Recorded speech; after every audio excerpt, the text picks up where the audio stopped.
Hello, my name is Chris Remy, and I'm here again as your voice of the customer.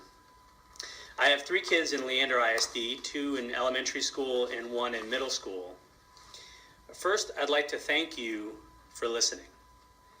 Listening not just to those of us who keep showing up to testify, but to everyone across the state who's been telling you that there are major problems with the math TEKS, including some of the very people you asked to write and review the TEKS in the first place.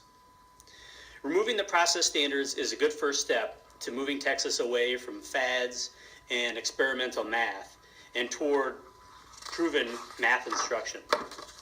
I'd like to take my time here today to reiterate what I think is the main point that the proponents of math reform miss whenever we come here to discuss the TEKS. That point is, if it's in the TEKS, it's going to be on the star. Thanks to our system of high-stakes, test-based accountability, no teacher is using the TEKS as merely a guide to good instruction.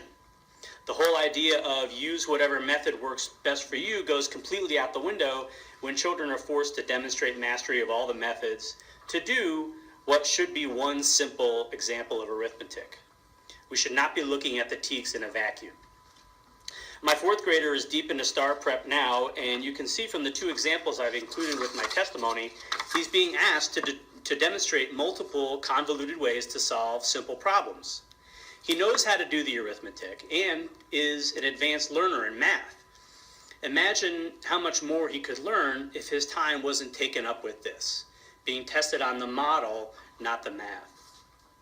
Please go forward with these proposed changes. I think there's a lot more work to be done in terms of reducing the number of TEKS per grade, the requirement of multiple methods that are still in the content standards, even with the process standards removed. And I think there are also some issues with grade level appropriateness of some of the content standards that would be good to look at in the next revision. But for now, removing the process standards is a very good first step. Thank you.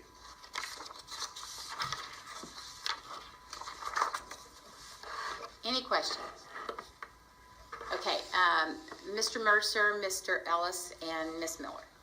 I just need you to walk me through the examples. Obviously I wouldn't be a good 3rd grader. I think they could be charitably described as brain teasers, but certainly not arithmetic. I mean, the first one, I think I can get it. It's a way of trying to pictorially represent that you're taking the number 84 and dividing it by 1, 2, 3, 4, 5, 6, 7, 8, and then you have a remainder of 4 dots that aren't boxed in. But again, think of the time it would take your average 10-year-old to figure out what model they're looking at and then come up with the answer versus just taking 84 divided by 8 and coming up with 10 remainder 4. Now, where did this come from? I'm sorry. This is from STAR Prep that they're doing right now.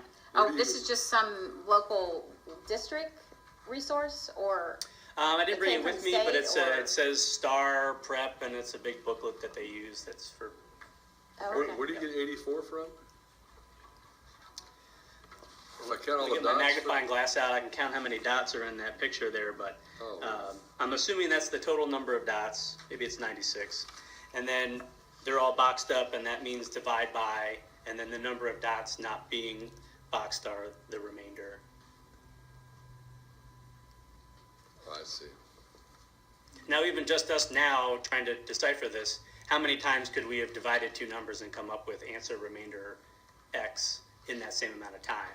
And that's exactly the point, is that these kids, yes, they need conceptual understanding when they're being taught these concepts, but they need practice. Not practice deciphering what some adult came up with as a model, but actually practicing the underlying arithmetic and coming up with the right answer. Okay, thank you. Okay, Mr. Ellis and then Ms. Miller. Chris, thank you for coming today. Would you agree that the assessment instrument is what's guiding our instruction? I think that TEKS are what's guiding our instruction. STAR sort of puts an exclamation point on it, because it's mandating things that are going to be on the STAR that come from the TEKS. Okay. Now, I hear a lot of times that we don't control, we at the SBOE don't control the assessment. I do kind of disagree in a sense. When we control the raw material Absolutely. that's going into that, we are more of part of that than we may feel. my question is very practical. We have proposals in front of us that was put forward back in September, which is essentially taking the process standards out of the knowledge and skills statements. What in your mind, if we do that, what will the effect be on assessment? Not enough of an effect, because what's causing a lot of grief is the need to demonstrate mastery of multiple models and methods, and that is still called out in the content standards. However, I'm not sure if it was the November meeting or the one before that, where we heard from assessments saying that the process standard language within all the content standards was driving the way they were writing those questions. So I'm not saying it won't have no effect. I don't know if we're going to hear from assessments today, but my understanding from them is that it will decrease the need for having these sort of convoluted questions on the test, because it's not about measuring their ability to go through a certain process, but rather whether they understand the arithmetic. Same question about taking the process standards out of knowledge and skills. What effect do you think that will have on instruction? Well, I think a lot of instruction is driven by the assessment. So if it does not change the assessment, I'm not sure how much would really change, other than maybe local districts could have a little more control over how they actually teach. I know that's a tough one. Yeah, and that's kind of brings me to where I'm at right now, is if it's the answers to that is not much and you know, not very much in a sense, is doing what we are talking about doing in a midstream change worthwhile if the answers to those questions are not much? Well, I think it is worthwhile, and the reason why is I think it removes an element of micromanagement on instruction and on teachers. So will it mandate a change in the way math is taught? No, but I think it will lift a lot of the pain that teachers are feeling, because they feel like they have to adhere to the language of process standards in every single content standard. Okay. Thank you.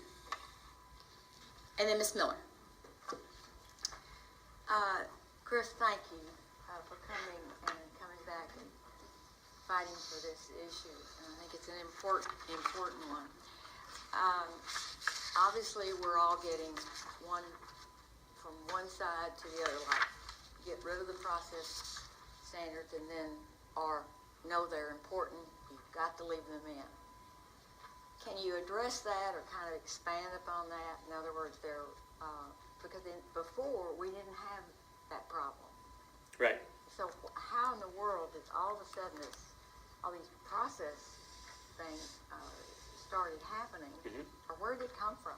You know? Right. I mean, it's certainly a philosophical and almost an ideological battle in math of all things, but you know, we had process standards before. When you look at the 1998 standards, they were there, but they were sort of general kind of preamble remarks about how they expect everybody to interact with the content. With the latest revision, they were put throughout in all of the different content standards, and that obviously was deliberate for the purpose of putting those NCTM, the National Council of Teachers Mathematics, that philosophy of process over answers, for lack of a better way to describe it. Just as this morning we heard a long discussion about whether to use the word examine versus evaluate. The words are very important when they're in the TEKS, and the use of those words, process standards, throughout the content standards of the TEKS is for that deliberate purpose of that philosophy of sort of changing the mode of math instruction more towards that reform math idea. Mm-hmm. So that's where it came from. I think if it's in the sort of preamble, which is what the marked up version of it looks like, I think that's fine. It's really mandating when you say, you know, this is how you teach a fraction using these process standards. That's where we're at now. It almost seems like a methodology, doesn't it? Or, Absolutely. you know, and that's not really what we're supposed to be doing. Absolutely. Yeah. Okay. All right. Thank you.